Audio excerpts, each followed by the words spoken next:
இப்போ நம்ம Sarda rice பண்ண போகிறோம். அடுப்பில் ஒரு பாத்திரம் வச்சுட்டு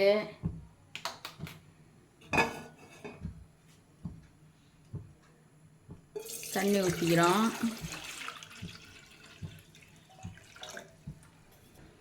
ஒரு இலை சேர்த்துக்கிட்டு ஒரு ஏலக்காய், கொஞ்சமாக ஃபுட் கலர்,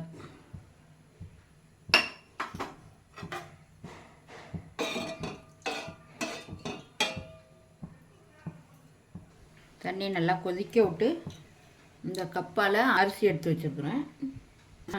200 கிராம் இருக்கும். அதை இப்போ இதில் போட்டுக்கிறோம்.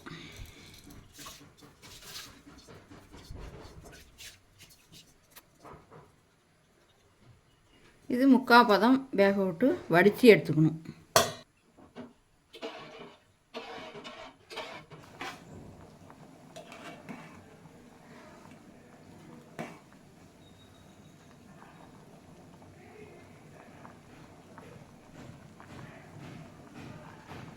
இப்போ 80% வெந்து போச்சு. இதை வடித்து எடுத்துகிட்டு வந்துடுவோம். வடித்து எடுத்துகிட்டு வந்துட்டோங்க. பாருங்க, பொல பொல பொலன்னு சூப்பராக இருக்குது. இது அப்படியே ஒரு பக்கம் வச்சுட்டு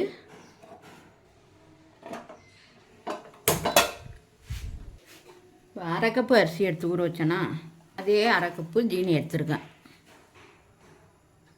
கொஞ்சமாக நெய் போட்டுக்கிறோம்.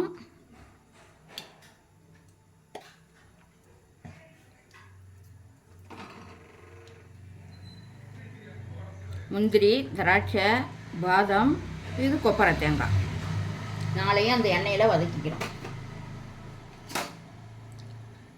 நெய்யில் வதக்கிக்கிறோம்.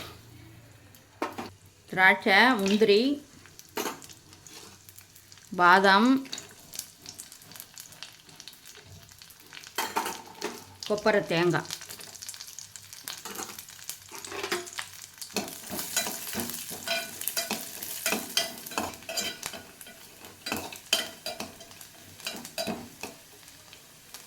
தண்ணி சேர்த்துக்கிறோங்க. அரை கப்பு தண்ணி சேர்த்துக்கிறோம்.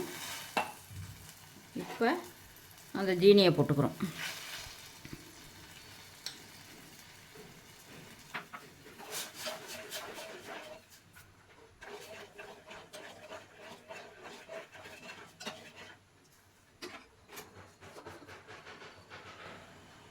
கொஞ்சமாக ஏலக்காய் தூள் போட்டுக்கிறோங்க. இதில் பாவு பதம்லாம் தேவையில்லை. நல்லா கொதி வந்தாலே போதும். நல்லா ஏலக்காய் வாசம் நல்லா வருது.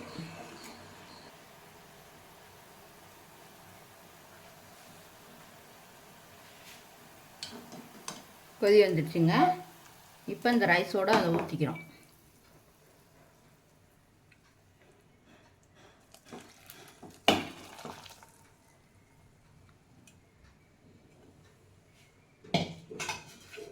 இதோட கொஞ்சமாக குங்குமப்பூங்க கரைச்சி அதோட சேர்த்துக்கிறோம்.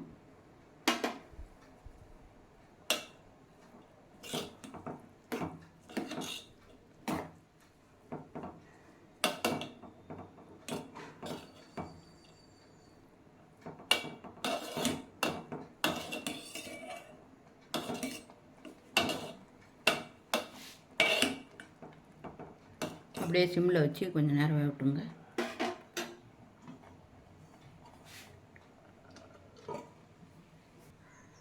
இப்போ 5 நிமிஷம் ஆயிடுச்சு. திறந்து பார்ப்போம் எப்படி இருக்கும்.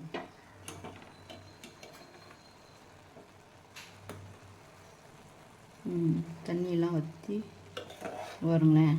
தண்ணியே கிடையாது. தண்ணியெல்லாம் வற்றி நல்லாயிருக்கு. ஒரு 2 நிமிஷம் இருக்கட்டும்.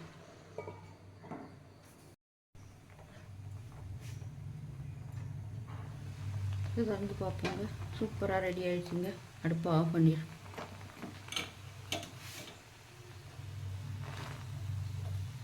ஆஹா,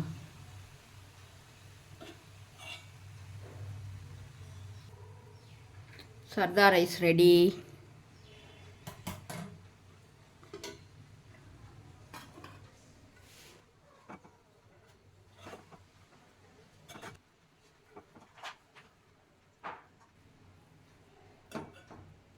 சூப்பராக இருக்கா? ஓகே, நீங்களும் செஞ்சு பார்த்துட்டு சொல்லுங்கள்.